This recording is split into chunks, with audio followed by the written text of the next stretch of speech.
श्रीमद् भगवद गीता के दूसरे अध्याय में श्री कृष्ण ने अर्जुन को आत्मा और निष्काम कर्म का ज्ञान दिया। अब तीसरे अध्याय में, जिसे कर्म योग कहते हैं, श्री कृष्ण अर्जुन को यह सिखाते हैं कि कर्म किए बिना जीवन संभव नहीं है। वे बताते हैं कि कर्म ही मोक्ष का मार्ग है। अर्जुन: हे माधव, यदि ज्ञान योग श्रेष्ठ है तो फिर मुझे कर्म करने को क्यों कह रहे हैं? क्या ज्ञान से ही मोक्ष संभव नहीं है? अर्जुन के प्रश्न पर श्री कृष्ण उन्हें कर्म योग का महत्व समझाते हैं। कृष्ण: हे अर्जुन, संसार में कोई भी प्राणी बिना कर्म किए नहीं रह सकता।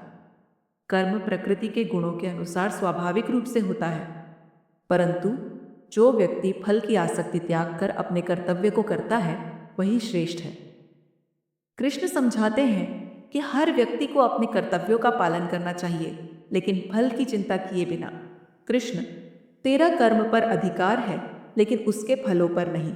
फल की इच्छा के बिना किया गया कर्म ही तुझे बंधनों से मुक्त करेगा।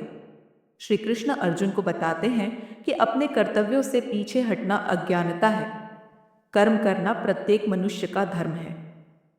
कृष्ण: हे पार्थ, यदि तू अपने क्षत्रिय धर्म का पालन नहीं करेगा तो तुझे पाप लगेगा और लोग तेरा अपमान करेंगे।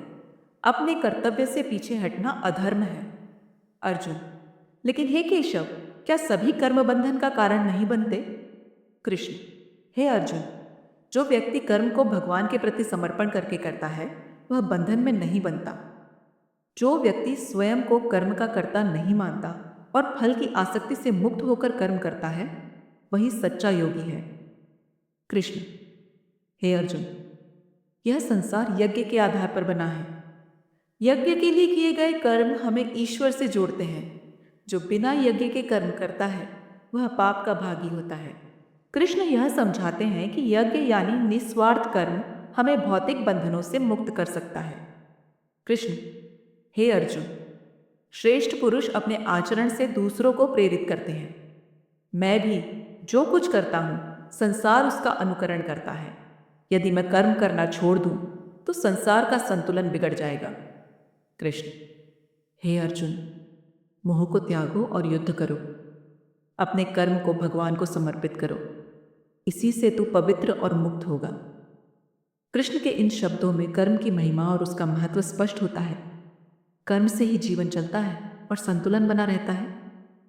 कर्म योग का संदेश हमें यह सिखाता है कि जीवन में बिना कर्म किए मोक्ष संभव नहीं है।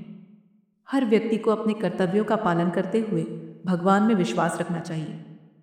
निष्काम कर्म ही सच्चा धर्म है।